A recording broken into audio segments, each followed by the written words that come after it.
பார்த்ததினால் தெசலோனிக்கேயர் உள்ளவர்களை பார்க்கிலும் நற்குணசாலிகளாய் இருந்தார்கள். ஒரு அல்லேலூயா சொல்லுங்க பாப்போம்.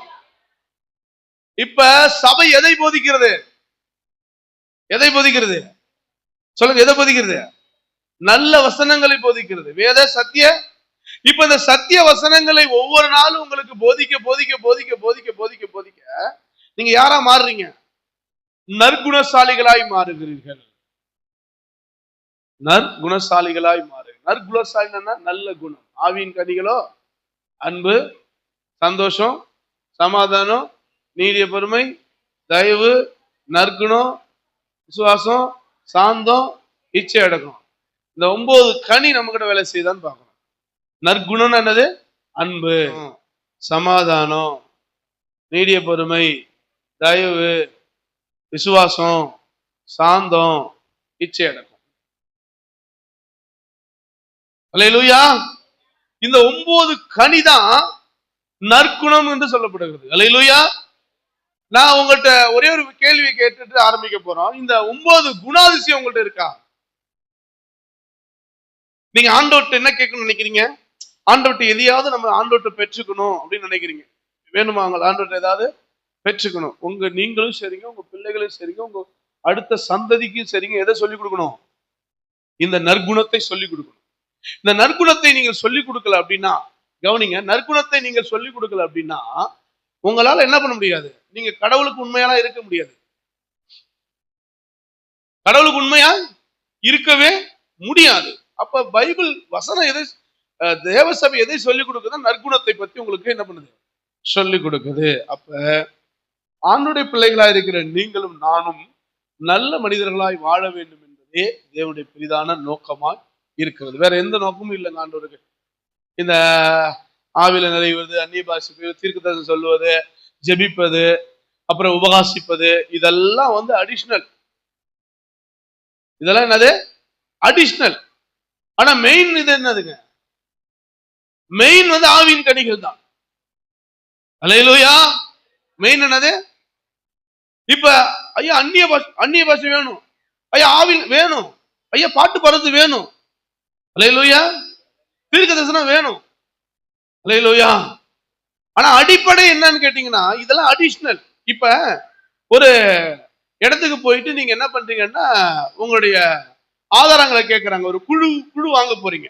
இதான் உங்களுக்கு ஈஸியா புரியும். ஒரு குழு வாங்க போறீங்க. குழு வாங்குறதுக்கு என்னென்னலாம் கேட்கறாங்க? என்னென்னலாம் கேட்கறாங்க? ரேஷன் கார்டு கேட்கறாங்க, ஆதார் கார்டு கேட்கறாங்க, அப்புறம் பேங்க் கார்டு கேட்கறாங்க, அப்புறம் ஓட் ஐடி, போன் நம்பர், என்னென்ன கேட்கறாங்க. சரிங்களா? இப்ப கேட்கறாங்க, புரிஞ்சுக்கொள்ளுங்க. இப்ப கேட்கிறவங்க எது ரொம்ப முக்கியமா கேட்கறாங்க? பாக்கி எல்லாம் அடிஷனல். இந்த ஒரு ஆதார் கார்டு இருந்தா போதும். ஆனா அதுக்கு ஒத்து போகக்கூடிய அடிஷனல் தான் என்னதுங்க? மத்த எல்லாமே. அப்ப கிறிஸ்தவத்துக்கு ஆதாரம் என்னன்னா ஆவியின் கனி. நல்ல மனிதர்களாய், நற்குணமாய், பரிசுத்தமாய், நீதியாய், உண்மையாய், நேர்மையாய் வாழ வேண்டியதுதான் உண்மை. அதுக்கு அடிஷனல் தான் பரிசுத்தாவி, பரிசுத்தாவின் அபிஷேகம். அதுக்கு அடிஷனல் தான் அந்நிய பாஷை, அதுக்கு அடிஷனல் தான் தீர்க்க தரிசனம். இதெல்லாம் அடிஷனல். இப்ப மனுஷன் எதை பிடிச்சிப்பான் பாத்தீங்கன்னா அந்நிய பாஷையை பிடிச்சிப்பாங்க, தீர்க்க தரிசனத்தை பிடிச்சிப்பாங்க. அதான் வாசிக்க போறோம். வாசிச்சு பாருங்களேன். அது நான் உங்களுக்கு ஓப்பனாவே சொல்றேன் பாருங்க. 1 கொரிந்தியர் 13ஆம் அதிகாரம். நல்ல கொஞ்சம் கவனமா இந்த வசனத்தெல்லாம் கேட்கணும். பாருங்க, வாசிங்க.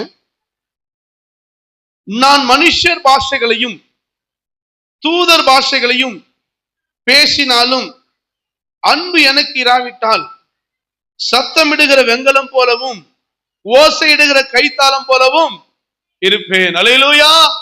இங்க பவுல் எழுதுகிறார், நான் மனுஷர் பாஷையில பேசினாலும், மனுஷனை போல பேசினாலும், தூதர் பாஷையில பேசினாலும் அன்பு எனக்கு இல்லை விட்டா நான் சத்தமிடுகிற வெங்கலம் போலவும் ஓசையிடுகிற கைத்தாளத்தை போலவும் இருப்பேன். அப்படின்னா என்னது? தூதனா இருந்தா கூட, தூத பாஷை உனக்கு பேசினா கூட உனக்குள்ள என்ன இருக்கணும்? நற்குணம் இருக்கணும். அடுத்து வாசிங்க.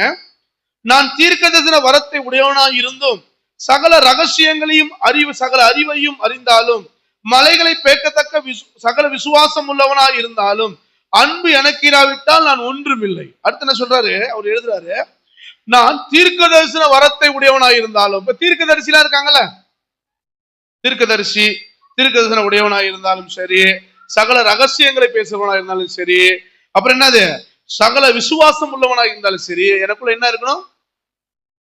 ஆண்டவர் சொல்றது, என்னை விசுவாசிக்கிறவர்கள் எத்தனை பேர் இருக்கிறாங்க?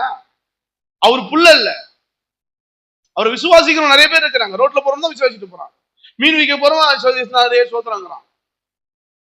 இப்ப நம்ம கேரளா வந்து போகும்போது ஜெபிக்கும் போது 10 பேர் தலையை கழிச்சு ஜெபம் பண்றான், அது விசுவாசம். அப்படி ஒரு விசுவாசமே அவங்களுக்கு இருந்தாலும் அவங்க என்ன இருக்கணும்? குணாதிசயம், நல்ல குணாதிசயம் இருக்கணும். அடுத்து வாசிங்க. எனக்கு உண்டான யாவற்றையும் நான் அன்னதானம் பண்ணினாலும், என் சரீரத்தை சுட்டெரிப்பதற்கு நான் ஒப்புக்கொண்டாலும், அன்பு எனக்கு விட்டால் எனக்கு பிரயோஜனம் ஒன்றும் இல்லை. அல்லேலூயா சொல்லுங்க பாப்போம். அல்லேலூயா. அன்பின் பெருங்கடல் இயேசு கிறிஸ்து. ஒரு பக்கம், அரவி கடல் மத்தினாலும் தேவ அன்பு கரம் வத்தாதம்மா, வத்தவே வத்தாதுங்க. அல்லேலூயா. அப்ப அன்பு எனக்கு இராவிட்டால் எனக்கு ஒரு பிரயோஜனமும் இல்லை, ஒரு பிரயோஜனமும் இல்லை. அடுத்து வாசிங்க. இப்ப நான் வாசிக்கல, எல்லாரும் நீங்க வாசிக்கணும், எல்லாரும் சொல்லணும். பைபிள் எடுத்துங்க, பைபிள் எல்லாத்தையும் எடுத்துங்க. 1 கொரிந்தியர். ஏங்க சத்தமா ஆவியானவர் சொல்றத சொல்றேங்க உங்களுக்கு. பைபிள் எடுத்துங்க, நீங்க உங்களை பாத்துங்க பாருங்க. நான் சொல்றேன், மார்ட்டினுக்கு அப்படின்னு வாசிக்கணும். அன்பு மார்ட்டின் நீடிய சாந்தம் உள்ளவன்.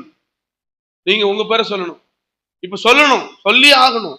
மார்ட்டின் நீடிய சாந்தம் உள்ளவன், மார்ட்டினுக்கு பொறாமை இருக்காது, மார்ட்டின் தன்னை புகழ மாட்டான், மார்ட்டின் இருமாப்பா இருக்க மாட்டான், மார்ட்டின் அயோக்கியமானதை செய்ய மாட்டான், மார்ட்டின் தற்பொழுவை நாட மாட்டான், மார்ட்டின் சினம் அடைய மாட்டான், மார்ட்டின் அநியாயத்தில் சந்தோஷப்பட மாட்டான், மார்ட்டின் சத்தியத்தில் சந்தோஷப்படுவான், மார்ட்டின் சகலத்தையும் தாங்குவான், மார்ட்டின் சகலத்தையும் விசுவாசிப்பான், மார்ட்டின் சகலத்தையும் நம்புவான், மார்ட்டின் சகலத்தையும் சகிப்பான். அல்லேலூயா. அதனால மார்ட்டின் ஒரு காலமும் ஒழிய மாட்டான். அதனால மார்ட்டின் ஒரு காலமும், நீங்களும் சொல்ல மாட்டீங்க. வீட்டுல போயிட்டு இதை வச்சு உங்க பேரை வச்சு நீங்க சொல்லுங்க, சொல்லி பாருங்க, பிராக்டிஸ் பண்ணி பாருங்க. அப்ப சொல்றாரு, மார்ட்டின் ஒரு காலமும் ஒழியான். மார்ட்டினை ஒழிக்க முடியவே முடியாது. ஏன் சொல்லுங்க? மார்ட்டினுக்குள்ள இயேசு இருக்கிறார். அல்லேலூயா, அல்லேலூயா. குற்றம் சொல்ல 1000 பேர் கூடி பேசி சிரித்தாலும், கூட்டி பேருக்கு குப்பையாக நினைத்தாலும், குற்றம் சொல்ல 1000 பேர் கூடி பேசி சிரித்தாலும், கூட்டி பேருக்கு ஓரத்தலும் குப்பையாக நினைத்தாலும், தப்பொன்றும் சொல்லாத தந்தை இயேசு இருக்கையிலே உமக்காக வாழ்ந்திடுவேன் உயிருள்ள நாள் வரை. தப்பொன்றும் சொல்லாத தந்தை இயேசு இருக்கையிலே உமக்காக வாழ்ந்திடுவேன் உயிருள்ள நாள் வரை. உமக்காக வாழ்ந்திடுவேன் உயிருள்ள நாள் வரை. போராட்டம் நிறைந்த புகலிடம் இயேசுவல்லோ, வேறெங்கே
கட்டின மனைவி புருஷன் மாறுவாங்க, பிள்ளைகள் மாறுவாங்க, கூட்டி பெருக்கும் ஓரத்தாலும் குப்பையாக தாங்க தள்ளுவாங்க. ஆனா ஆண்டவர் நமக்குள்ள இருந்தார் அப்படின்னா, அல்லேலூயா, ஆண்டவர் நமக்குள்ள இருந்தாருன்னா நம்மளை தூக்கி உன்னை இகழ்ந்தவர்கள் மத்தியில, உன்னை தாழ்த்தப்பட்ட நேரத்துல, நீ அவமானப்பட்ட இடத்துல கர்த்தர் தலையை நிமிரை செய்து உன்னை உயர்த்துகிறவரா இருப்பாரு. எத்தனை வருஷம் உனக்கு அவமானம், எத்தனை வருஷம் அசிங்கம், எத்தனை வருஷம் பாடு, முதல்ல நீ திருந்துங்கிறார் ஆண்டவர். நீ சொல்றார் ஆண்டவர், இந்த பாடு கஷ்டத்துக்கெல்லாம் காரணம் வேற யாரும் இல்ல, நீ தான் மாற்றின அப்படிங்கிறார். இன்னைக்கு உனக்கு வந்து உபத்திரத்துக்கு காரணம் வேற யாரையும் சாட்டிட்டு இருக்கிற. என் புள்ள சரியில்லை, என் பையன் என் பொண்டாட்டி சரியில்லை, என் புருஷன் சரியில்லை, அது சரியில்லை, வருமானம் குறைவு, அது குறைவு, நீ சரியில்லைங்கிறார் கர்த்தர். நாம அதை சிந்திக்கவே மாட்டோம். நாம சரியில்லைங்க. முதல்ல நமக்குள்ள இந்த அன்பு இருக்கா?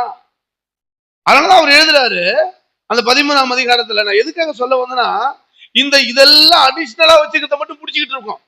எது அடிஷனல்? எது? இந்த மனுஷன் பாக்குற பிரகாரம் ஒரு வாழ்க்கை இருக்கு பாருங்க. அல்லேலூயா கோஷ்டி, அல்லேலூயா கோஷ்டின்னு ஒண்ணு இருக்கு பாருங்க. அல்லேலூயா சோத்திரம், பிரைஸ் எல்லாம். எங்க பார்த்தாலும் எங்க சர்ச்சி உண்டா, என்ன போல உண்டா, உன்ன போல உண்டா, ஏன் பாஸ்டர் போல உண்டா, எங்க சர்ச்சில் பிரியாணி வந்து மட்டன் பிரியாணி போட்டாங்க, இங்க இதெல்லாமா பேச்சு? உங்க சர்ச்சில் என்ன பிரியாணி? சிக்கன் பிரியாணி. எங்க சர்ச்சில் மாட்டு ஒரு மாடை வெட்டினாங்க, வெட்டி சாப்பிடுற அப்பாயில மாடு சாப்பிட போனாங்க, ஆடு வெட்டினாங்க. உங்க பாஸ்டர் எப்படி ஜெபம் பண்ணுவார்? எங்க பாஸ்டர் என்ன? உங்க பாஸ்டர் எல்லாம் ஆண்டவருக்கு ஜெபம் பண்ணணும். போல இந்த சால்சா பண்ணிக்கிட்டு இது சரியில்லை, அது சரியில்லை, லொட்டி சரியில்லை, இதுல பாஸ்வாலிட்டி. அரசியலே தோத்து போயிடும் பிறகு. இவன் பண்றதான் அரசியல், சபையில பண்ற அரசியல். ஆமாங்க, சபையில அவ்வளவு அரசியல் நடக்குது. கடவுள் நடக்குகிறாரு, நீ அன்பா இருக்கியா மனுஷங்கிட்ட? மொத்த அன்புள்ள கிரியை இருக்கு. அதனாலதான் அவர் சொல்றாரு, அது அன்பு ஒரு காலமும் ஒழியாது. சொல்லுங்க, வாசிங்க. ஒழியாது என்று தீர்க்க தரிசனம் அப்ப நின்னுடும். தீர்க்க தரிசனம் பேசுறது ஒழிஞ்சிடும், நிப்பாட்டும் தீர்க்க தரிசனம். அல்லேலூயா. ஏங்க வசனம் தான் சொல்லுது, நான் சொல்லவே இல்லை. தீர்க்க தரிசனம் பேசுறது நின்னு போயிடும். தீர்க்கதரிசி தீர்க்கதரிசி தீர்க்கதரிசின்னு சொல்லிட்டு சொல்றாங்கல்ல. தீர்க்க தரிசனம் பைபிள்ல சொல்லப்பட்டாச்சு. இதுக்கு ஒரு கூட்டம் ஓடுற, என் பேரை கூப்பிடுவாரா, என் ஊரை கூப்பிடுவாரா அப்படின்னு சொல்லிட்டு. அடுத்து சொல்றாரு, அந்நிய பாஷை ஓய்ந்து போகுமா? என்ன போகுமா? தீர்க்க தரிசனம் நின்றுடும், அந்நிய பாஷையோட சத்தம் ஓய்ந்துரும். அப்படின்னு என்ன அர்த்தம்? கேட்காது, இருக்கும், ஆனா அது சைலண்டா மாறிடும். எப்ப? அன்பு வரும் பொழுது. அல்லேலூயா, அல்லேலூயா, அல்லேலூயா. இவர் தீர்க்கதரிசனம் சொல்றாரு, ஜெர்மன் நடக்கிற தீர்க்கதரிசனம் சொல்றாரு. நான் கேட்கிறேன், தமிழ்நாட்டில் என்ன நடக்க போகுதுன்னு கேட்கிறாரு. அல்லேலூயா, அல்லேலூயா, அல்லேலூயா. தீர்க்க தரிசனம் சொல்றவங்க தான் வீட்டுக்கு என்ன நடக்க போகுதுன்னு சொல்ல மாட்டாங்க. அதெல்லாம் பரலோகம் சொல்லிடுச்சு தீர்க்க தரிசனம். இப்ப என்னன்னா, அன்பு ஒழிந்து போகும், அன்பு ஒழியாது. அந்நிய தீர்க்க தரிசனம் ஒழிந்து போயிடும். அறிவும் என்ன பண்ணுமா? அறிவு இருக்குல்ல, அறிவு, இந்த அறிவெல்லாம் கர்த்தர் உடல் நிர்மூலமாக்கிடும். அறிவும் ஒழிஞ்சு போயிடும். நமக்கு இருக்கிற அறிவு ரொம்ப குறைவுள்ளதுதான். நம்ம தீர்க்க தரிசனம் சொல்றதும் குறைவுள்ளதுதான். நிறைவானது வரும்போது குறைவானது ஒழிந்து போகும். எதெல்லாம் குறைவு? வாசிச்சீங்களா? எதெல்லாம் குறைவு? தீர்க்க சொல்றதும் குறைவுதான், அறிவும் குறைவுதான், அந்நிய பாஷையும் குறைவுதான். இதெல்லாம் ஒரு நாள் என்ன பண்ணும்? எது வரும் பொழுது? ஏங்க, அந்நிய பாஷை எதுக்கு பேசுறீங்க? நீங்க அன்பை வளர்த்துக்கதான் பேசுறீங்க. பரிசுத்த ஆவியானவர் எதுக்கு? நீ அன்பா இருக்கிறதா.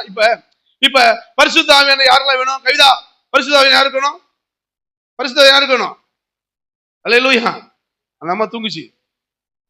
பரிசுத்த ஆவியானவர் யாருக்கு வேணும்? இப்ப பரிசுத்த ஆவியானவர் எதுக்கு வேணும்? எதுக்கு பரிசுத்த ஆவியானவர் வேணும்? ஆளுக்கு செய்யுது. சொல்லுங்க, பரிசுத்த ஆவியானவர் எதுக்குயா? நான் நல்லவனா வாழ்வதுக்கு. இப்ப நான் மார்ட்டின், நான் கெட்டவன். இப்ப கேக்குறாங்க, நீ எப்படா கெட்டதே செஞ்சுக்கிட்டு இருக்க அப்படின்னு கேக்குறாங்க. அப்போ சொல்றான், உனக்குள்ள ஆவியானவர் வந்தா நீ கெட்டவனா மாறுக்க மாட்டடாங்கிறாரு. அப்ப அந்த ஆவியானவர் எனக்குள்ள வந்தா நல்லவனா மாறிடுவா நீ. அப்ப ஆவியானவர் வந்துட்டாரு. வந்தோன்னு ஆயிடுச்சு, நான் கெட்டவன் தான், கெட்டனுக்குள்ள யார் வந்துட்டாரு. இப்ப என்ன செய்வாரு? எப்படி சொல்லுவாரு? நான் போய் என்ன பண்ணுவேன்? ஆவியானவர் வந்த பிறகு போயிட்டு ஒரு பீடியை பத்து எடுத்து, நீங்களாம் பத்த வைக்கல, ஏகப்பட்டவர் பத்த வைக்கிறான்னு வச்சுக்கோங்க, பீடி எடுத்து இப்படின்னு ஊதான். சர்ச்சுக்கு வந்துட்டு எங்க போய் அந்த காட்டுல நின்று ஊதிட்டான். கம்முன்னு ஒரு ஒயின் ஷாப்ல தண்ணி வாங்கிட்டு அப்படி போறான். சொல்றேன், இப்ப எதை தப்புலாம் பண்றான். இப்ப ஆண்டவர் ஒருவருக்குள்ள இருக்கிறாருன்னா என்ன பண்ணுவாரு? இவன் பீடி வாங்கவும் போவான், பீடிய வாயிலையும் வச்சிருவான், பத்த வைப்பான். ஆண்டவர் சொல்லுவாரு, மகனே, வாழ்வது நான் அல்ல, வாழ்வது நான் அல்ல, என்னில் இயேசுவே வாழுகிறே, என்னில் இயேசுவே வாழுகிறே, அடிமை நான் ஆண்டவரே, என்னை ஆட்கொள்ளும் என் தெய்வமே, அடிமை நான் ஆண்டவரே, என்னை ஆட்கொள்ளும் என் தெய்வமே.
மகனே, உனக்குள்ள நான் இருக்கிறேன்ப்பா.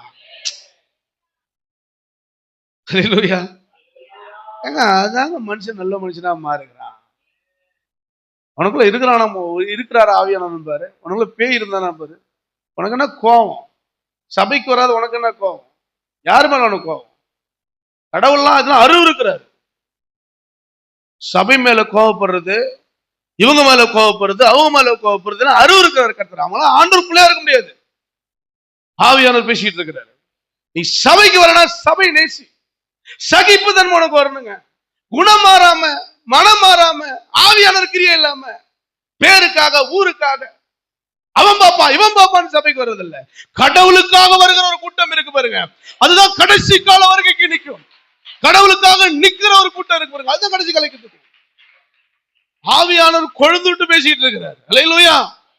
நம்ம யாருங்க? ஆண்டவருள்ள மாற்றம் வரல, ஆண்டவருக்குள்ள அந்த வைராக்கியம் வரல, ஆண்டவருக்குள்ள வரல. உலகத்தாக்குள்ள ஏங்க வரணும்? மனுஷக்குள்ள உன் ஃப்ரெண்டுக்கு ஏன் கோபம் வரணும்? உன் பக்கத்து வீட்டுக்காரங்குள்ள வேணாம் அவ்வளவு வைராக்கியம்?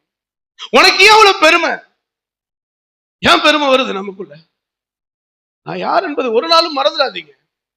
நான் யார் என்பது ஒரு நாளும் மறந்துடாதீங்க கத்த சொல்லிட்டே இருக்கு. அதனாலதான் ஒவ்வொரு நாளும் கத்த சொல்றாரு, உங்களை ஒப்பு கொடுங்க, உங்களை ஒப்பு கொடுங்க, உங்களை ஒப்பு கொடுங்க. எந்த நிலையில இருந்து உங்களை தூக்குனாரு, எந்த இடத்துல இருந்து உங்களை உயர்த்தி வச்சார், எந்த இடத்துல இருந்து உங்களை தூக்குனாரு. ஆனா மறந்து போய் என் சுபாவம் இன்ன வரைக்கும் மாறலையே. கெடுக்கிற நீ கெட்டு போறது இல்லாம மத்தவனையும் கெடுக்கிற ஒரு ஆவி ஸ்பிரிட் சபையில வேலை செஞ்சுச்சு. நான் கெட்டு போறேங்க, ஆனா நான் கெட்டு போறது இல்லாம என்னை சார்ந்து இருக்கிறவனையும் கெட்டு போகிற ஒரு ஸ்பிரிட், ஒரு ஆவி இருக்கு. அந்த ஆவி ரொம்ப டேஞ்சரஸ். அந்த ஆவி ரொம்ப பொல்லாத ஆவி. அந்த ஆவியை கர்த்தர் அழிக்கணும். சொல்லுங்க, எனக்குள்ள அப்படிப்பட்ட ஆவி இருந்தா சொல்லுங்க. எனக்குள்ள என்ன அழிச்சுக்கிட்டு பிறரையும் அழிக்கிற ஆவி இருக்குமானால் அந்த ஆவியை நசரனாகிய இயேசுவின் நாமத்தினாலே ஆண்டவரே அப்புறப்படுத்துகிறேன். இப்படி நீங்க ஒவ்வொரு நாளும் உங்க வாழ்க்கையை அறிக்கை செஞ்சுக்கிட்டே இருங்க. வேணாம், கோபப்பட்டோம் அப்படின்னா அது பாவமா மாறுது. அது உன்னை கடவுளை விட்டு தூரப்படுத்துது. உன்னை கடவுளை விட்டு எதெல்லாம் தூரப்படுத்துதோ அதெல்லாம் பாவம். உன்னை கடவுளை விட்டு எதெல்லாம் தூரப்படுத்துதோ, உன்னை கடவுளை விட்டு விலகி போகிறா, உன்னை கடவுளை விட்டு தள்ளி போகிறா, அது பாவம். அந்த பாவத்தை நீ செஞ்சா அதுவும் பாவம் தான். அல்லேலூயா, அல்லேலூயா. அதான் கர்த்தர் சொல்றாரு, எல்லாம் மாறுங்க, ஆவிக்குரிய குணாதிசயம் உலக மாறுது. அப்ப நம்ம செய்யும் பொழுது பரிசுத்த ஆவியானவர் நமக்குள்ள எப்படி வருவாரு? அதனாலதான் நம்ம இன்னைக்கு முன்னேற்றத்துக்கு போகாம ஆச்சரியமான விஷயத்தை பார்க்க முடியாம, அதிசயமான விஷயங்களை பார்க்க முடியாம இருக்கிறதுக்கான காரணம் என்னன்னா, நம்ம சர்ச்சில் இருக்கிறது இல்ல நம்ம வாழ்க்கை. நம்ம வெளியே நம்ம வாழ்க்கையை போய் பார்க்கும் பொழுது 4 பேர் நம்மளை பார்த்து குணாதிசயத்தை பார்த்து சொல்லணும், பரவாயில்ல அந்த அக்கா, பரவாயில்ல அந்த அண்ணன், பரவாயில்லங்க அப்படின்னு 4 பேர் நம்மள என்ன பண்ணுவாங்க, நம்மளை பார்த்து என்ன பண்ணுவோம், வளரணும். எங்க புதுசா வந்தவங்க பிரச்சனை இல்லைங்க, பழைய ஆட்களா இருக்கிறீங்கல்ல, அவங்களுக்கு கொஞ்சம் சகிப்பு வேணும். வருஷத்துல நீங்க ஆசீர்வாதத்தை பெற்றுக்கொள்ளணும், ஆண்டவரோட நான் சொல்றேன், ஆசீர்வாதம் சொல்றேங்கல்ல, உங்களை கர்த்தர் ஆசீர்வதிக்கணும் அப்படின்னாக்க, கடவுள் உங்களை நல்லா வச்சிருக்கணும்னாக்க, நீங்க கடவுளோட டிராவல் பண்ணணும். உங்களுடைய பயணம் கர்த்தரோடு இருக்கான்னு பாருங்க. உங்க பிரயாணம் நீங்க பண்ணக்கூடியதான டிராவல் கடவுளோடு கூட இருக்கா, நீங்க தனியா இருக்கீங்களான்னு பாருங்க. சொல்லிக்கலாம், ஆண்டவர் என் கூட இருக்கிறார், ஆண்டவர் என் கூட இருக்கிறார், ஆண்டவர் என் கூட இருக்கிறார். ஆண்டவர் உங்களை நேசிக்கிறார், உங்க மேல அன்பா இருக்கிறார், உங்க மேல ரொம்ப நேசிக்கிறார். அதனாலதான் இப்படிப்பட்ட சத்தியத்தை உங்களுக்கு கொடுத்துட்டு இருக்காரு. மொழியெல்லாம் பேசலைங்க, ஓப்பனா கடவுளுடைய வார்த்தை பேசப்படுகிறது. ஓப்பனா கர்த்தர் பேசி, பிரதட்சமா கர்த்தர் பேசிட்டு இருக்காரு. நான் பேசல, கடவுளுடைய அந்த ஆக்ரோஷம், என் பிள்ளைகள் இப்படி ஆயிடக்கூடாது, என் பிள்ளைகள் வீணாயிடக்கூடாது, என் பிள்ளைகள் நொந்து போயிடக்கூடாது, என் பிள்ளைகள் கெட்டு போயிடக்கூடாது, சீரழிஞ்சு போயிடக்கூடாதுன்னு சொல்லிட்டு ஒவ்வொரு வாரமும் கர்த்தர் தம்முடைய வசனத்தை அனுப்பி பேசிக்கிட்டே இருக்கிறார்.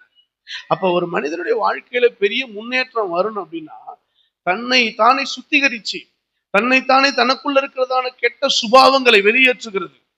கெட்ட சுபாவங்களை வெளியேற்றுகிற ஒரு குணாதிசயம் இல்லாமல் நம்மளால என்ன பண்ண முடியாது, ஜீவிக்க முடியாது. நம்ம ஜெபம் பண்ணுவோம், நம்ம நல்லா பாட்டு பாடுவோம், இதை வச்சு நம்ம பரலோகம் போயிடலாம், இதை வச்சு நம்ம ஆண்டவர்கிட்ட போயிடலாம். இல்ல, இதெல்லாம் வச்சு போக முடியாது. கர்த்தர் என்ன சொல்றாரு பாருங்க, கர்த்தரை தேடுகிற உணர்வுள்ளவன் உண்டோ என்று, ஏதாவது ஜெபிக்கிறவன் உண்டோ என்று இல்ல, உதவி செய்கிறவன் உண்டோ என்று இல்ல, கர்த்தரை தேடுகிற, எங்க உணர்வு எங்கேருந்து வருது, இருதயத்திலிருந்து வரக்கூடிய உணர்வு உண்டோ உள்ளவன் உண்டோ என்று நீங்க வாசிச்சு பாருங்க. சங்கீதம் 114 நினைக்கிறேன், வாசிங்க பாப்போம். தேவனை தேடுகிற உணர்வுள்ளவன் உண்டோ என்று பார்க்க கர்த்தர் பரலோகத்திலிருந்து மனுபுத்திரனை என்ன பண்றாராம், கண் நோக்குகிறார். ஏன் அதுக்கு மேல படிங்க, தேவன் இல்லை என்று மதி கெட்டவன் தன் இருதயத்தில் என்ன பண்றான், சொல்லுகிறான். மதி கெட்டவன் என்ன பண்றான், தேவன் இல்லை என்று சொல்லுகிறான். அவர்கள் என்ன பண்ணுவாங்க, தாங்களை கெடுத்து அருவருப்பான கிரியைகளை செய்து வருகிறார்கள், நன்மை செய்கிறவன் ஒருவனும் இல்லை அப்படின்னு சொல்லிட்டு சொல்றாரு. நன்மை செய்கிறவன் ஒருவனும் இல்லை, தேவனை தேடுகிற உணர்வு உள்ளவன் உண்டோ என்று பார்க்க, அல்லேலூயா, பரலோகத்திலிருந்து மனுபுத்திரனை கண்ணோக்கினார். எல்லோரும் வழி விலகி ஏகமாய் கெட்டு போனார்கள், நன்மை செய்கிறவன் இல்லை, ஒருவனாகிலும் இல்லை. கடவுள் எதை பார்க்கிறாரு, நம்ம உணர்வுகளை தான் பார்க்கிறாரு. நான் இப்ப வெள்ளை பேண்ட் வெள்ளை சட்டை போட்டு அதை பார்க்கிறாரு கர்த்தரு, வெள்ளையான தூய்மையான உள்ள இருக்கான்னு தான் பார்க்கிறாரு. இன்னைக்கு ஒரு ஃபார்மல், ஒரு நம்ம அந்த உலக ரீதியான வாழ்க்கையில ஒரு திருவிருந்து எடுக்க கொடுக்கும் போது நான் ஒயிட் அண்ட் ஒயிட் போகணுங்கிற என்னோட கமிட்மெண்ட், அது எனக்கான ஒரு பொருத்தனை அது. ஆனா ஆண்டவர் எதை பார்க்கிறாரு, தூய உள்ளத்தை தான் பார்க்கிறாரு. தூய இருதயத்தை பார்க்கும் பொழுது உண்மையாகவே பார்த்தீங்கன்னா நீங்க இன்னசென்டா மாறுவீங்க, யார் மேலேயும் கோபம் வராது. பேசினாருக்கு யார் மேலே கோபம் வந்துச்சா, தன்னை அடிச்சவங்க மேல கோபம் வந்துச்சா, தன் தலையில முள்முடி சுமந்தவங்களை காமிச்சா, காரு துப்புனார் அவர் மேல, யார் மேல கோவப்பட்டு கையை நீட்டி உள்ளதாவி அப்படின்னு சொன்னாரா, எல்லாத்தையும் பொறுத்துக்கிட்டாரு. ஏன் அவரை போல நீங்களும் நானும் வாழணுங்கிறத கத்துக்கணும் தானே செஞ்சாரு. அவரை போல நீங்களும் நானும் வாழணும் தானே, இல்லையா? அதானாங்க சத்தியம், அதானாங்க நீதி. ஏங்க நீங்க பணம் காசு சம்பாதிச்சிடலாங்க, நீங்க ஆண்டவர் போல வாழ்றத சம்பாதிக்கவே முடியாது. சபை ஆண்டவர் போல வாழணுங்க, உபத்திரவம் தான், வியாகுலம் தான், வேதனை தான், துக்கம் தான், சண்டை தான். நம்ம பார்க்கிற எல்லாம் சரிதான் இல்லை. நம்ம நேரா பார்க்கிற எல்லாருமே என்னவா இல்ல, சுத்தமா சரியில்லை. ஏன் சரியில்லைன்றான்? எதுக்கு அவன் சரியில்லை? இப்ப உன்கிட்ட காட்டுறான் ஒரு ஆளு, ஒரு ஆளை உங்கள்கிட்ட காட்டுறாரு, ஆண்டவர் காட்டுறாரு. அவன் பெரிய நல்ல மாதிரியே இருக்கிறான், நல்ல மாதிரியே இருக்கிறான், பார்த்தா நல்ல மாதிரியே இருக்கிறான். ஆனா உள்ள இருக்கிற கிரியெல்லாம் கெட்டதா இருக்கு. அவன் ஆண்டவர் உங்கள்கிட்ட காட்டுறாரு. எது காட்டுறாரு சொல்லுங்க? ஏன் காட்டுறாரு? அவனை போல நான் இருக்க கூடாதுன்னு தான் காட்டுறாரு. அவனை போல இருக்க காட்டல. அவனை போல என்ன பண்ணக்கூடாது, நான் இருக்கவே. அவன் அப்படி இருக்கலாங்க, இவங்க அப்படி இருக்கலாங்க, யார் வேணா எப்படி வேணா இருக்கலாங்க. நான் யார மாதிரி இருக்கக்கூடாது, அவளை போல இருக்கக்கூடாது. நான் ஏசப்பா மாதிரி இருக்கணும். நான் ஏசப்பா மாதிரி இருக்கணும். அப்பதாங்க பரலோக வாசல் திறக்கப்படும். நீங்க வேணா நான் சொல்றேன், ஆணித்தனமா அடிச்சு சொல்றேன், நீங்க கடவுளுக்கு மட்டும் உண்மையா இருந்து பாருங்க. அதான் பைபிள் சொல்லு, உண்மை உள்ளவன் பரிபூர்ண ஆசீர்வாதங்களை பெறுவான். அல்லேலூயா. அப்ப இந்த உலகத்துல நமக்கு என்ன தேவைன்னா, இந்த உலகத்துல இருக்கிற அன்பு, பல அடிஷனலா இருக்கக்கூடிய எல்லாம் ஒரு நாள் ஒழிஞ்சிடும். ஆனா அன்பின் குணாதிசயம் ஒரு நாளும் ஒழியாது. அவின் கனி அன்பு தாங்க. அன்பே பிரதானம். நாமெல்லாம் பாவிகளாய் இருக்கையிலே கிறிஸ்து இயேசு நம்மேல் வைத்த அன்பை விளங்க பண்ணும்படியாக தம்மை தாமே ஜீவ பலியாய் ஒப்பு கொடுத்தார். நாமெல்லாம் என்னவா இருக்கிறோம்? நாமெல்லாம் பாவிகளாய் இருக்கிறதுனால கிறிஸ்து இயேசு நம்ம மேல வச்ச அன்பை விளங்க பண்ணுவதற்கு, நான் உங்க மேல ரொம்ப லவ் பண்றேன், உங்களை நேசிக்கிறேன், உங்க மேல ஒருத்தவங்களை நேசிக்கிறேன் அப்படின்னு என்ன கொடுப்போம்? அவங்களுக்கான உபகாரங்களை வாங்கி கொடுப்போம். கவனிங்க, எங்க கவனிங்க. ஒருத்தவங்களை நேசிக்கிறோம். இப்ப நீங்க காணிக்கை கொடுக்குறீங்களே, காணிக்கை கொடுக்குறீங்க, சபைக்கு செய்றீங்க, சபைக்கு ஒரு சில ஆள் செய்றீங்கல்ல, இது எதனால செய்றீங்க தெரியல. நீங்க இப்ப நான்லாம் செய்யறதுனாலதான் தேவன் மேல உள்ள அன்புல செய்யறேன். நான் எதுக்கு செய்யறேன்? எனக்கு காசு பணம்லாம் பெருசாவே தெரியல. எனக்கு ஒரு நாளும் காசு பணம் பெருசா தெரிஞ்சது இல்லை. இன்னிய முதல் கூட சொல்ல காசு பணம் பெருசா தெரியல. ஏன் சொல்லுங்க? ஏன்னா கர்த்தர் கொடுத்தார், கர்த்தருக்கு செஞ்சுட்டு போறேன், அவ்வளவுதான். கர்த்தர் மட்டும்தான் நல்லவர். ஏன்னா நான் இவ்வளவு செய்யறதுக்கான காரணமே அவன் மேல உள்ள அன்பு. இப்ப பொதுவா வந்து நாங்க எங்க எங்க எங்க அம்மா வந்து எங்க பெரியம்மா வீட்டுக்கு என்ன பண்ணுவாங்கன்னா, என்னை அனுப்பிச்சு விடுவாங்க. சின்ன வயசுல எங்க அம்மா வந்து எங்க பெரியம்மா, இப்ப நாங்க ஊர்ல இருக்கும்போது எங்க பெரியம்மா வீட்டுக்கு மாசத்துக்கு 6 மாசத்துக்கு ஒரு முறை 3 மாசத்துக்கு ஒரு முறை அனுப்பிச்சு விடுவாங்க.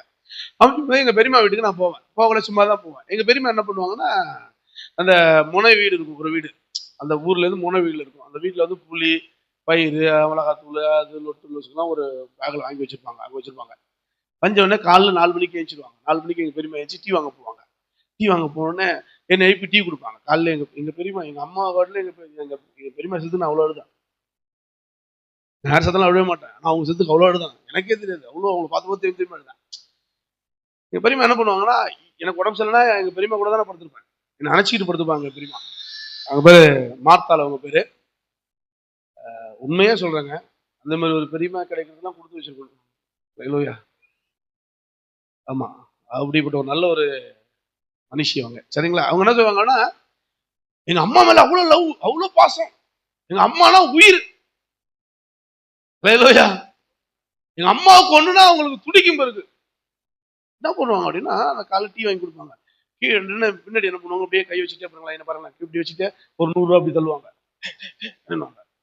அவங்களுக்கு பிள்ளைகளுக்கு தெரியாம அவங்களுக்கு கொடுக்குற காசெல்லாம் வச்சு வச்சு வச்சு வச்சு சேர்த்து வச்சு அங்க போய் இடத்துல போய் வாங்கி இங்க கொடுத்து 2 பேக்கை கொடுத்து என்கிட்ட அனுப்புவாங்க. அல்லேலூயா. இது வரைக்கும் சரி ஏதோ பெரியமா செய்யறாங்கன்னா, ஒரு தாய்க்கு தாயா எங்க அம்மாவுக்கு இருந்தாங்க.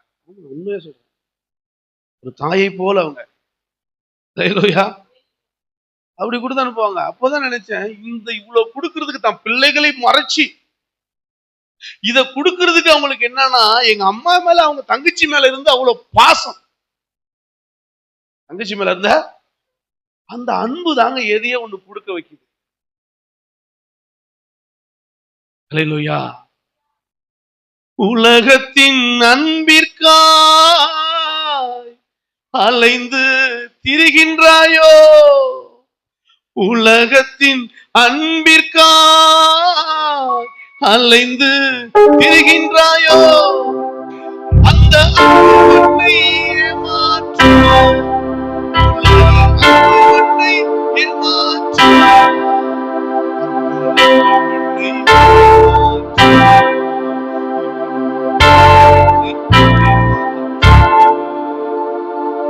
உலகத்தின் அன்பிற்காய்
பெரியமா உங்களுக்கு என்னதான் செஞ்சாலும் விட்டுட்டு போயிட்டாங்க, எவ்வளவுதான் செஞ்சாலும் விட்டுட்டு போயிட்டாங்க. ஆனா கடைசி வரை காப்பாத்துறது யாரு?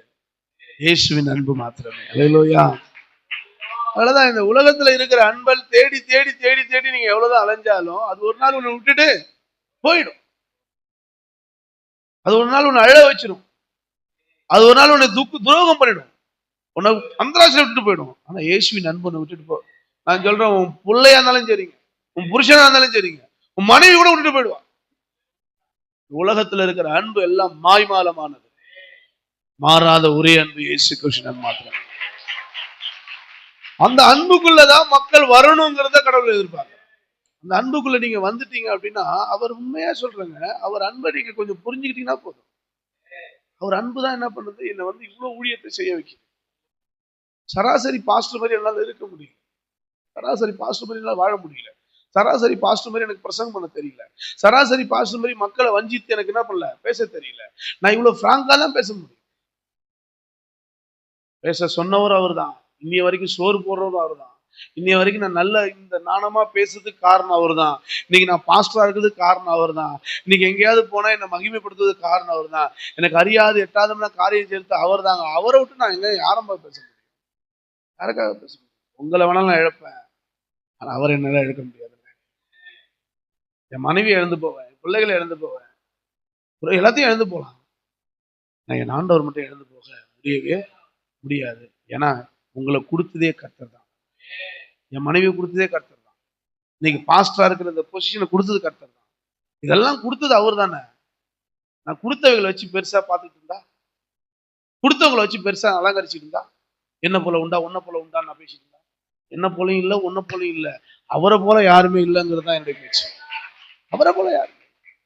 அப்ப உங்க வழிகளை நீங்க சிந்திச்சு பார்க்கணும். நீங்க உங்க குணாதிசயமே மாறாம, உங்களுடைய வாழ்க்கை தரம் மாறாம, நீங்க பிறற்ற காட்டுற பண்பு, பிறற்ற காட்டுற காரியங்கள் நீங்க யோசிச்சு பாருங்க. உங்க வாழ்க்கையில, உங்க குடும்பத்துல நீங்க 4 பேர் 5 பேர் 10 பேர் ஒரு வீட்டுல இருக்கீங்களா? அந்த வீட்டுல நீங்க யாரா இருக்கீங்க? சுயநலமான எண்ணம், சுயநலமான காரியம். உங்களை பிரேக் பண்ற ஆளா இருக்கக்கூடாது. என்ன பண்ணுவோம்? தூக்கி விடுற ஆளா இருக்கும். எல்லாரையும் அடைச்சு போடாது. உங்களை ஒரு கூட்டம் பார்த்துக்கிட்டே இருக்கு. ரட்சிக்கப்பட்டவன் பார்க்கறான், ரட்சிக்கப்படாம பார்க்கறான், தெருல உள்ளவன் பார்க்கறான், வீட்டுல உள்ளவன் பார்க்கறான், எல்லாம் பார்த்துட்டு ஓகே இதுங்கிறான். உங்களை எண்ணி பாரு. உன்னை யாரும் உன்கிட்ட பாசமா பேசல, உங்கள்கிட்ட யாரும் அன்பா பேசல. அன்பு என்ன தெரியுங்களா? அடியிற வரைக்கும் மாறாது. தேவைக்காக அன்பு கூறுவான். உங்ககிட்ட நடிச்சு அன்பு கூறுவான். நீ நடிச்சு அன்பு கூறுற, அவன் நடிச்சு அன்பு கூறுறான். இதெல்லாம் நாடகம். அழியாத ஒரு அன்பு இருக்கு. என்னைக்கு உங்களை அழைச்சார இன்னிய வரைக்கும் கை பிடிச்சிட்டே இருக்கிற ஒரு அன்பு. அந்த அன்பு விட்டுட்டு இன்னைக்கு வந்த ஒரு அன்பு இல்ல, இன்னைக்கு வந்த ஒரு பணமோ புகழோ காசோ ஏதோ ஒரு லொட்டோ வச்சுக்கோ, அதை பிடிச்சிட்டு அது முன்னாடி ஓடுறல நீ. அப்ப ஆண்டவர் என்ன பண்ண மாட்டாருன்னா, இவன் குணாதிசயமே மாறாதவன், குணாதிசயமே. சகிச்சு பாருங்க. வந்துட்டீங்க ஏசப்பா கிட்ட, சர்ச்சைக்கு வரீங்க, நீங்களும் நல்லவங்க தான். இன்னும் கொஞ்சம் சகிச்சு ஆண்டோடைய ஆசீர்வாதத்தை கொடுங்க ஆண்டவர்னு கேட்டு பாருங்க. பூமியில நீங்க நல்லா வாழணுங்கிறதுக்காக அவர் தன் ஜீவனே கொடுத்திருக்கிறார். அன்பு தாங்க எதையும் கொடுக்க வைக்கும். ஒருத்தன் பேசி நயவஞ்சகமா பேசி, ஒரு காணிக்க கூட நயவஞ்சகமா பேசி, அக்கா எல்லாரும் இருக்கீங்களா அக்கா, சூப்பர் அக்கா, நீங்க தாங்க சபைக்கு எல்லாம் அப்படின்னு பேசினா என்ன பண்ணுவான்? ஒரு காணிக்க கொடுப்பீங்க, குப்பை, அந்த காணிக்க தூக்கி ஆண்டவர் குப்பையா பாக்குறாரு. அதனாலதான் உன் பணம் உன்னோட போட்டுன்னு உங்கள்கிட்ட பேசி உட்காந்து வாங்குறதுக்காக காணிக்க வரணும். நயவஞ்சகமா பேசினாதான் நீ கொடுப்பியா? கர்த்தருக்குரியதை கர்த்தர் கொடுக்கிறவன் ஆண்டவர் பேசினா கொடுத்துட்டு போயிட்டே இருப்பான். எந்த அன்பும் சரிங்க. அம்மாட்ட போய், அம்மா இருக்காங்க, எங்க அம்மா இருக்காங்க இல்ல, நம்ம பெற்ற அம்மா இருக்கு, அந்த அம்மாட்ட போயிட்டு பிள்ளைகிட்ட போயிட்டு, உங்க அம்மாட்ட போய் அன்பு கூடுறா, உங்க அம்மாட்ட போய் அன்பு கூடுது, அப்படியே போய் என்ன பண்ணுது, 10 ரூபா கேள்றா, உங்க அம்மாட்ட அன்பு கூடுது, போய் கொய்யா காமி கூடான்னு கேட்பீங்க? சொல்லுவீங்களா? எங்க அம்மாவுக்கு தெரியுங்க பிள்ளைக்கு என்ன, எங்க எத்தனை பேர் அடிச்சாலும் அந்த புள்ள எங்க ஓடும். யாரும் சொல்லிக் கொடுக்க தேவையில்லை. யாரும் சொல்லிக் கொடுக்க தேவையில்லை. எங்கேயாவது அதுக்கு ஒரு பிரச்சனை எங்க போவோம்? அம்மா கிட்ட தான் போவோம். அதை யாரும் சொல்லிக் கொடுக்க தேவையில்லை.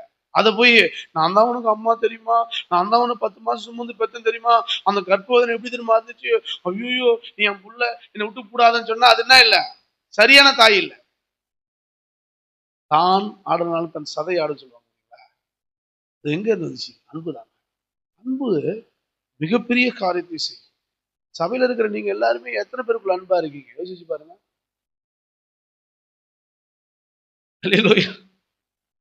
யோசிச்சு பாருங்க. அதான் நான் காலைல பைக்கில் போகும் முடிக்க போறேன். காலைல பைக்கில் போகும்போது யோசிச்சுட்டே போறேன். ஆண்டவரே, நீங்க பைபிள்ல கூட நான் வாசிக்கிறேன், எந்த மனுஷனையும் சீக்கிரமா ஆசீர்வதிக்கவே இல்லையா? சீக்கிரமா எந்த மனுஷனையும் அவர் ஆசீர்வதிக்கவே இல்லை. தொட்டதெல்லாம் பொண்ணாகும், நீ வீட்டுக்கு போ, உன் குழந்தை எந்த மனுஷன் சீக்கிரமா என்ன கல்ல கர்த்தர் ஆசீர்வதிக்கவே இல்லை. நீங்க ஆசீர்வாதம் வேற, சுகம் வேற. புரிஞ்சுங்க. சுகம் கொடுக்கறது வேற, ஆசீர்வாதம் வேற. ஆசீர்வாதம் வேற, சுகம் வேற. நான் சொல்றது ஆசீர்வாதம் சொல்றேன். இப்ப ஆபிரகாமை கர்த்தர் ஆசீர்வதிக்க எவ்வளவு நாள் எடுத்துட்டாரு? ஆபிரகாமை ஆசீர்வதிக்க கர்த்தர் எவ்வளவு நாள் எடுத்தார்? தெரியல. ஆபிரகாமை கடவுள் ஆசீர்வதிக்கல எவ்வளவு நாள் ஆச்சு? 100 வயசு, 100 வருஷம். எத்தனை வருஷம்? 100 வருஷம் இல்லையா? திருமணம் ஆகி 100 வருஷம். ஆபிரகாம ஏன் ஆபிரகாமுக்கு 25 வயசுல குழந்தை கொடுத்துருந்தாருன்னா? ஆபிரகாமுக்கு 25 வயசுல குழந்தை கொடுத்துருக்கலாம்ல. குழந்தை கொடுக்க போறோம் முடியாயிடுச்சு. அது 25 வயசுல கொடுத்தான்னா ஏன் 75 வருஷம் காக்க வச்சு? அது விசுவாசிக்க இவனுக்கு இப்பயே கொடுத்தா அந்த புள்ளுடைய ஆசீர்வாதம் என்னன்னே தெரியாம போடும். அதனால தவமிருந்து பெத்தெடுக்கிற ஈசாக்கை பெற்றெடுக்கணும். அந்த ஈசாக்கு என்ன பண்ணும்? ஒரு முறையும் சொல்லணும். ஈசாக்கு வரலாறு சொல்லும் போதெல்லாம் ஆபிரகாம் சொல்லிக்கிட்டே இருக்கணும். 100 வயசுல பெற்றார். இன்னும் வரைக்கும் பேசிட்டு இருக்கோமா இல்லையா? யோசேப்ப ஆசீர்வதிக்கணும்னு நினைச்சிட்டாரு. கனவு கண்டார்ல. யோசேப்பு கனவு கண்டார்ல. கனவுகளை கூட கர்த்தர் தரிசனத்தை கொடுத்துட்டாரு. ஆனா அந்த அந்த ஆசீர்வாதம் பெறுவதற்கு எவ்வளவு நாள் ஆச்சு? உடனே கொடுக்க மாட்டாரு. ஏன்னா இந்த ஆசீர்வாதத்தை சுமந்து கொள்ள, வாங்கி கொள்ள இவருக்கு என்ன வேணும்? தகுதி வேணும், கெப்பாசிட்டி வேணும். இதை இவனால செய்ய முடியுமா? ஏன் ஒரு பையனுக்கு பிறந்தவனே கல்யாணம் பண்ணி வைக்க மாட்டீங்க? சரி, இன்னொன்னு வச்சுக்க. ஏன் 18 வயசு வந்தோடனே கல்யாணம் பண்ணி வைக்க மாட்டீங்க? ஏன் வயசுக்கு வந்த பொண்ணுக்கு சீக்கிரம் கல்யாணம் பண்ணி வைக்க மாட்டீங்க? அந்த பொண்ணுக்கு ஒரு மெச்சூர் வரணும், அந்த பையனுக்கு ஒரு மெச்சூர் வரணும். இவங்க குடும்பத்தை எடுத்து நடத்தக்கூடிய அளவுக்கு அவங்க என்ன பண்ணும்? தகுதி உள்ளவர்களாய் மாறும் பொழுது அவளுக்கு திருமணத்தை செய்து வைப்பாங்க. நல்ல குடும்பத்தில் இருக்கவங்க, நல்ல குடும்பத்தை சார்ந்தவங்க என்ன பண்ணுவாங்கன்னா அந்த திருமண தகுதியை பார்ப்பாங்க. இவங்களுக்கு இந்த வயசாச்சு, இதுக்கப்புறம் இவங்க அப்படின்னு சொல்லுவாங்க. ஏன்னா அந்த நாட்கள் வரும் வரைக்கும் என்ன பண்ணணும்? கொஞ்சம் உபத்திரவம், கஷ்டம், வேதனை எல்லாம் பட வேண்டிய சூழல் வரும். தாவீதை ஏன் உடனே ராஜா வாக்கல? இப்படி பரிசுத்தவான்கள் ஒவ்வொருவரையும் நீங்க எடுத்துட்டீங்கன்னா அவர் டக்குன்னு ஆசீர்வதிக்கவே இல்லை. ஏன்னு கேட்டீங்கன்னா இவன் அந்த ஆசீர்வாதத்தை பெற்றுக்கொள்வதற்கான ரெடியான ஆளா மாறணும். சரியான ஆளா மாறு வரைக்கும் காத்துட்டு இருப்பார். அதனாலதான் வெள்ளியை புடமிடும் போல என்னை புடமிட்டு, வெள்ளியை புடமிடுற போல என்ன பண்ணுவாங்க கர்த்தர் ஒவ்வொரு மனுஷனையும். நீங்க நினைக்கிறீங்க ஆசீர்வாதம் என்பது வேற. வானமே திறக்கப்படும். மலையிலோயா, வானமே திறந்து பூமியை கொள்ளாத அளவுக்கு உயர்த்துவார் கர்த்தர். கர்ப்ப சர்ப்ப ஆசீர்வாதம் சும்மா கடவுள் ஆசீர்வதிக்கிறது யாராலும் தடுக்க முடியாது. அப்ப ஆண்டவர் என்ன பண்ணா ஒரு காலத்தை வச்சிருக்கிறாரு. அந்த காலத்துக்குள்ள நீ எப்படி இருக்கணும், அந்த குவாலிட்டி எப்படி இருக்கணும், நீ குவாலிட்டியா இருக்கியா இல்ல குவாலிட்டி தரமா இருக்கியா தரம் இல்லாம போறியான்றத கர்த்தர் பரிச்சயம் பார்ப்பார். இன்னொன்னு சொல்லிடுறேன். ஆதாம் ஏவாவுக்கு ஏன் அந்த நன்மை தீமை அறியத்தக்க கனியை சாப்பிடக்கூடாதுன்னு சொன்னாரு? அங்க ஜீவ விருட்சத்தின் கனி இருந்துச்சு. 3 கனி இருந்துச்சு. என்னென்ன கனி இருந்துச்சு? நன்மை தீமை அறியத்தக்க கனி, ஜீவ விருட்ச கனி, சாதாரணமான கனி. இப்ப கர்த்தர் எதை சாப்பிடலாம்னு சொன்னாரு? அல்லேலூயா சொல்லுங்க. நன்மை தீமை. அப்ப ஜீவ விருட்சத்தின் கனி சொல்லவே இல்லை. நீங்க இந்த தோட்டத்தில் உள்ள எல்லாத்தையும் சாப்பிடுங்க. நல்லா புரிஞ்சுங்க. தோட்டத்தில் உள்ள எல்லா கனியும் சாப்பிடுங்க. நன்மை தீமை அறியத்தக்க கனியை மட்டும் தான் சாப்பிடாதீங்கன்னு சொன்னார். ஆமா தானே? அதான பைபிள் சொல்லுது. இப்ப நன்மை தீமை அறியத்தக்க இப்ப ஜீவ விருட்சத்தின் கனி எங்க இருக்கு? அப்ப அது யாருக்கு? அவனுக்குள்ள தானே வச்சிருக்காரு. அவனுக்குள்ள தானே வச்சிருக்காரு. ஏன் அதை அவன் பெற்றுக்கொள்ள முடியல? இப்ப அவர் என்ன சொல்றாரு? நம்ம ஒரு நிபந்தனையை வைப்போம். இதுக்கு கீழ்படினானா கீழ்படியலான்னு பார்ப்போம். அதனால நன்மை தீமை அறியத்தக்க சாப்பிடாதாங்கிறாரு. ஆனா பிசாசு என்ன பண்றான்? அல்லேலூயா. பிசாசு அதை சாப்பிடுறதுக்கான தூண்டுறான். இப்ப இந்த டெஸ்ட்ல யார் பாஸ் பண்ணணும்? ஆதாம் பாஸ் பண்ணணும். யார் பண்ணணும்? இது ஒரு டெஸ்ட், இது ஒரு பரீட்சை. இந்த பரீட்சையில அவன் பாஸ் பண்ணணும்னா என்ன பண்ணும்? அந்த கனி அவன் சாப்பிடாம இருக்கணும். அவன் சாப்பிடாம இருந்தானா அவனுக்கு என்ன கிடைச்சிருக்கும்? அவன் சாப்பிடாம இருந்தானா அவனுக்கு ஜீவ விருட்ச கனி கிடைச்சிருக்கும். ஜீவ விருட்ச கனி கிடைச்சிருந்தா அவன் சாப்பிடல, ஜீவ விருட்ச கனி கிடைச்சிருந்தா என்ன ஆயிரும் நினைக்கிறீங்க? இந்த பூமி எப்படி இருந்திருக்கும்? பரலோகம் போல இருந்திருக்கும். அல்லேலூயா. இந்த பூமி எப்படி இருந்திருக்கும்? இப்ப பரலோகம் போல இருக்கிற பூமிய வீணாக்குறது யாரு? நீயும் பரலோகம். அதான் ஏன் சொல்றாரு, இதோ என்னது மனம் திரும்புங்கள் பரலோக ராஜ்யம் யாருக்கு? மனம் திரும்புறது தான் சாமியமா இருக்கும். நீதான் மனமே திரும்பலீங்க, ஞானதான் நடந்துட்ட, அது ஒரு மனம் திரும்புதலா? உன் உள்ள இருக்க சுபாவம் மாறிடுச்சா? உன் கெட்டெண்ணம் மாறிச்சா? உன் பெருமை மாறிச்சா? உன் அகந்த மாறிச்சா? குறை சொல்ற பேச்சு மாறிச்சா? எதுவுமே மாறலாம். என்ன நீ என்ன பண்ணல? மனம் திரும்பலன்னு அர்த்தம். ஆனா மனம் திரும்பலுக்கு எது கிட்ட இருக்கு? பரலோக ராஜ்யம் கிட்ட இருக்கு. அல்லேலூயா. இப்ப மனம் திரும்பலன்னு எதை பார்க்கலாம்? இப்ப அவன் அந்த கனியை சாப்பிட்டதுனாலதான் என்ன ஆயிடுச்சு? அதே போல உங்களுக்கு என்ன பண்றாரு? சில நேரத்துல கோபம் வர முடியா நடந்து மனுஷனை கொண்டு வராரு. பாவம் செய்யறதுக்கு என்ன பண்றாரு? சில ஆட்களை வைக்கிறாரு. அதாவது சகலத்தையும் கர்த்தர் நன்மைக்காக படைச்சிட்டு தீங்கு நாளுக்காக துன்மார்க்கனை உண்டு பண்ணி இருக்கிறார். அப்ப என்ன பண்ணா ஒரு துன்மார்க்கனை அனுப்புவாரு. இப்ப சபை முடிஞ்சு போகலையே உங்களுக்கு என்ன பண்ணுவோம்? ஒரு துன்மார்க்கன் வந்து வெளில வந்து பேசுவான். உன் வீட்டாரே உனக்கு சத்துரு மாதிரி என்ன பண்ணுவான்? வீட்டாருக்குள்ளே பிரச்சனை உண்டு பண்ணுவான். அப்ப நீ யாரா மாறுறன்னு தான் பாப்பாரு. இது வரைக்கும் வசனம் கேட்டு வீட்டுக்கு போற. நான் சொல்றேன், வீட்டுக்கு போறதுக்கு முன்பதாகவே ஒரு துன்மார்க்கன் வருவான். யாரு மூலமா கூட வருவான் துன்மார்க்கன். ஆனா நீ எப்படி இருக்க போற? உன்னை எப்படி காத்துக்கொள்ள போற? அந்த துன்மார்க்க ஜீவியத்தில இருந்து அதுல இருந்து எப்படி விடுவிக்க போற? அதுதான் உனக்கு வைக்கிற பரீட்சை, டாஸ்க். இந்த டாஸ்க்ல நீ ஜெயிக்கும் பொழுதுதான் பரலோகம் உனக்கு திறந்து கொடுக்கும். ஏன்னா பரலோகம் உனக்கு திறந்து கொடுக்கவே கொடுக்காது. ஆனா நீ எல்லா அசுத்தத்தையும் செஞ்சிடுறிய. செஞ்சுட்டு ஆண்டவரே என்ன மன்னியும், ஆண்டவரே என்ன மன்னியும், ஆண்டவரே என்ன மன்னியும், ஆண்டவரே மன்னி. சில நேரத்தில் ஆண்டவர் மன்னிச்சுட்டு தான் இருக்காரு. இன்னைக்கு முதற்கொண்டு கர்த்தர் மன்னிச்சுட்டு தான் இருக்காரு. இன்னைக்கு முதற்கொண்டு கர்த்தர் என்ன பண்றாரு? எல்லாரையும் மன்னிக்கிறாரு. ஆனா இதையே நம்ம வந்து பழக்கமா வச்சுக்கிட்டு, இதையே ரொட்டீனா வச்சுக்கிட்டு ஆண்டவரே ஆண்டவரே ஆண்டவரே. சிலருக்காவது ஆண்டவரே மன்னிங்கிற குணம் இருக்கு. சிலர் அதை மன்னிக்க கூட வேணாம், நாம செய்யறது தான் கரெக்ட்.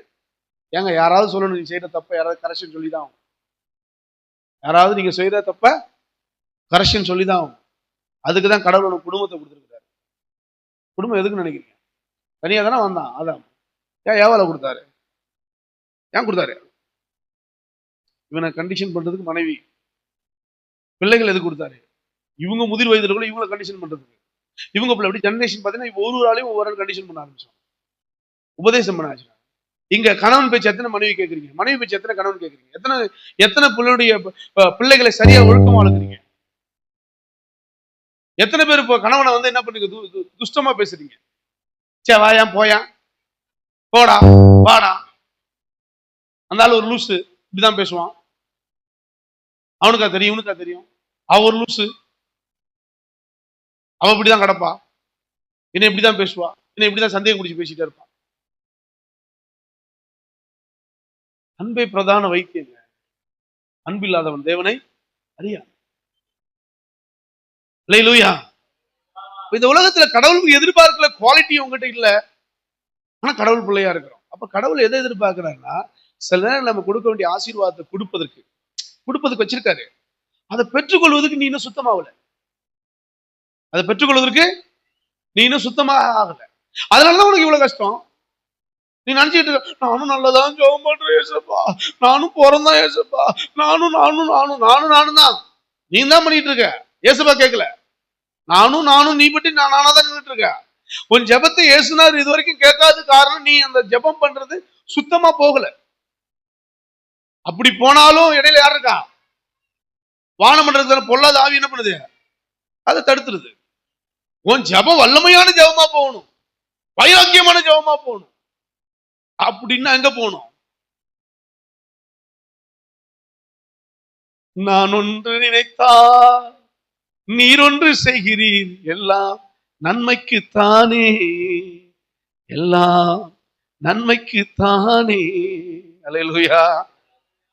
ஏசப்பா நல்லவருங்க. அவரை புரிஞ்சுக்குங்க. ஏங்க நான் ஒரு பாஸ்டரா பேசலைங்க, உங்க கூட பிறந்த சகோதரனா பேசிட்டு இருக்கிறேன், உங்க குடும்பத்துல ஒரு ஆளா பேசுறேன். எங்க அம்மாவுக்கு என்ன சொல்லணும், என் மனைவிக்கு என்ன சொல்லணும், எங்க வீட்டுல உள்ளவங்களுக்கு என்ன சொல்லணும், என் பிள்ளைகளுக்கு எதை சொல்லி கொடுக்கணும், அதுதான் உங்கள்ட்ட சொல்றேன். நீ வீட்டுல ஓகேமான்னு கேட்டாதீங்க. எங்க வீட்டுல பாருங்க, நான் ஒரு சின்ன கிட்லர் மாதிரி. ஒய்ஃபோட தங்கச்சி என்ன இந்த மாமான்னு கூப்பிட்டுருக்கா, என்னன்னு கூப்பிடுவான்? ஐயா. எங்க வீட்டுல எல்லாம் என்ன கூடுவாங்க? ஐயான்னு கூடுவாங்க. ஏன் சொல்லுங்க? நான் ஐயாவா வாழ்றேன். அல்லேலூயா. உங்களுக்கு மட்டும் ஐயா இல்ல, வீட்லயும் நான் ஐயாவா தான் இருக்கிறேன். அல்லேலூயா, அல்லேலூயா, அல்லேலூயா. வாழ்க்கையை கடவுளுக்குன்னு செதுக்கிட்டோம் அப்படின்னா செதுக்கணுங்க. செதுக்கிட்டீங்கன்னா செதுக்கணும். ஆத்துல ஒரு கால, வீட்டுல ஒரு காலு, இங்கதான் இவரு இப்படி பேசுவாரு, வீட்டுல போனாதான் தெரியும் இவரு. அக்கா என்ன பேசுவாங்க தெரியுமா? பேச சொல்லுங்களா அக்காவை? அங்கேயும் சரி இங்கேயும் சரி. சம்பாதிக்கிறதா என் ஒய்ஃபு, சம்பாதிக்கிறதா ஒய்ஃபு. அதிக ஒரு ஒரு நல்ல ஒரு போஸ்டிங்ல தான் ஒய்ஃப் இருக்கிறா. இல்லையா? கடவுள் மனைவியை கூட நல்லா கொடுத்துருவாரு, பிள்ளைகளை கூட நல்லா கொடுப்பாரு, எல்லாத்தையும் நல்லா கொடுப்பாரு. எல்லாத்துல மேடும் பள்ளம் தான் இருக்கும். அந்த மேடும் பள்ளத்துல ஒரு நாள் என்ன பண்ணுவாரு? அதனால மேடும் பள்ளமா இருக்குன்னு சொல்லிட்டு ஒரே அடியா நம்ம என்ன பண்ண முடியாது, தூக்கிலாம் போட்ட முடியாது. அதையும் சகிக்கணும், அதையும் சகிக்கணும், அதையும் சகிக்கணும், எவ்வளோ சகிக்கணும். எங்க குடும்பத்துல நாங்க சகிச்ச மாதிரிலாம் அந்த உலகத்துல யாரும் சகிச்சிருக்க முடியாதுன்னு நினைப்போம். நான் மேரேஜ் பண்ண புதுசுல இதெல்லாம் சகிச்சதுனாலதான் இன்னைக்கு என்ன பண்றோம், நல்லாவே இருக்கிறோம். அல்லேலூயா. ஆண்டவர் சமூகத்துல கடவுள் கடைசியா உங்கள்கிட்ட சொல்றாரு, குணம் மாறாமல் தேவ சமூகத்துல தேவ அன்பு இல்லாமல் நீங்க எது செஞ்சாலும் அந்த அன்பை கர்த்தர் அப்செட் பண்ணவே மாட்டாங்க. தயவு செய்து சொல்றேன், இன்னிலேருந்து என்ன பண்ணுங்க, எல்லாரோட சமரசமாய், அதாவது சந்தோஷமாய், எல்லாரோட அன்பா பழகுங்க. உங்க வீட்டுக்கிட்ட அன்பா பேசுங்க, ஒருவருக்கு ஒரு விட்டு கொடுங்க, குடும்பமா நல்லா இருங்க. இவங்க குறை அவங்க குறை இதையே சொல்லிட்டு இருக்காங்க. குறை உள்ளவன், குறை இல்லாத இந்த உலகத்துல எவனுமே இல்லைங்கிறத நினைங்க. ஒருவருக்கு ஒரு முதல்ல புரிந்து கொள்ளுங்க, அன்பா வாழுங்க. ஆண்டவர் பெரிய காரியங்களை உங்களுக்கு செய்யும். அல்லேலூயா. ஆண்டவரை விட்டுறாதீங்க பிரதர், ஆண்டவரை விட்டுறாதீங்க. நினைச்சிக்கங்க, ஆண்டவர் ரொம்ப நல்லவர். அவர் இருக்கிறதுனாலதான் நீங்க இன்னும் நல்லா இருக்க போறீங்க. ஆண்டவரை மட்டும் விட்டுறாதீங்க. நம்ம எல்லாம் எழுந்திருப்போமா, எல்லாம் எழுந்திருப்போமா? ரொம்ப கொடுக்குறீங்களா? அல்லேலூயா, அல்லேலூயா. மாறிடுமா குணம்? ஐயா, இப்படி நீங்க இந்த பிரச்சனை எல்லாம் கேட்டு அடுத்த வாரம் சாட்சி சொல்லணும். எப்படி சொல்லணும்? ஐயா, போன வாரம் நீங்க பண்ண பிரசங்கத்தை கேட்டு நான் இப்படி என் குணம் மாறிச்சு ஐயா அப்படின்னு நீங்க சொல்லுவீங்கன்னு நான் பார்ப்பேன். ஆனா நீங்க எல்லாமே அதை சொல்ல மாட்டீங்க. எதை சொல்லுவீங்க? எதை சொல்லுவீங்க? சாட்சிக்குன்னு ஒரு விஷயத்தை ரெடி பண்றாங்க. சாட்சி என்பது என்னன்னா, என் வாழ்க்கை மாறிச்சு ஐயா, மாறுதான் வாழ்க்கை. கமிட்மெண்ட் எடுக்கிற ஞாயிற்றுக்கிழமை அடுத்த வாரமே சர்ச்சைக்கு வர மாட்டான்.